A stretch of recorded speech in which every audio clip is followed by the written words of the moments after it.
የህወሓት ጉባኤ ያረጋው ነው አረኩ የሚለው ህወሓት አንደኛ ጉባኤው ፌክ የጨረባ ጉባኤ ነው የሚል እምነት አለ።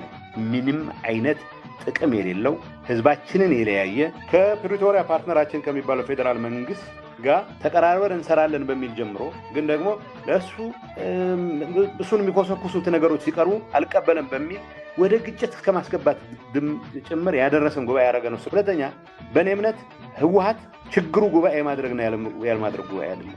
የተሰፋበት እኔ ያልኩት ብቻ ነው 100% የትግራይን ህዝብ እንደ ሌላውንም ከተቻለ መምራት ያለበት የሚል አደገኛ ቶታሊታሪያን እምነት መላቀቅ አለበት የሚል አቋም አለኝ ነበረኝ።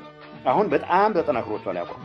በአሁኑ ሰዓት በታተነው የህወሓት ሁለት ቡድን የሚባለው ሶስተኛ ከሌላ ሰፈርም ጨምሮ አንድ ላይ ቢሆን የትግራይን ህዝብ ችግር 50% መፍታት አይችልም። አሁን በደረሰበት ትግራይ ሰፊ የፖለቲካ ተሳትፎ የሚያስተናግድ ስርዓት መኖር አለበት የሚል አቋም አለ። የላቸውም። ቲፒኤልኤፍ አመራር አሁን ያለው አመራር በሚሰሯቸው ነውራም ተግባራት ውስጥ ተሳትፎ ያላቸው ሌሎች ወገኖች ከምዕራብ ዓለምም ቢሆን አምጥተው ትግራይ ማድረግ አቅም አላቸው። ከነሱ ነውራም ተግባር በመለስ ተቃውሞ የሚያሳዩ ሰዎችን ዳውን ራይት ትግራይነት የመካድ ሙሉ ስልጣን አላቸው። ይሄ ሊደርሺፕ ጉባኤ እርግ ያለው የሚለው ጥገኛ ፓራሲቲክ የሆነ ሊደርሺፕ ነው።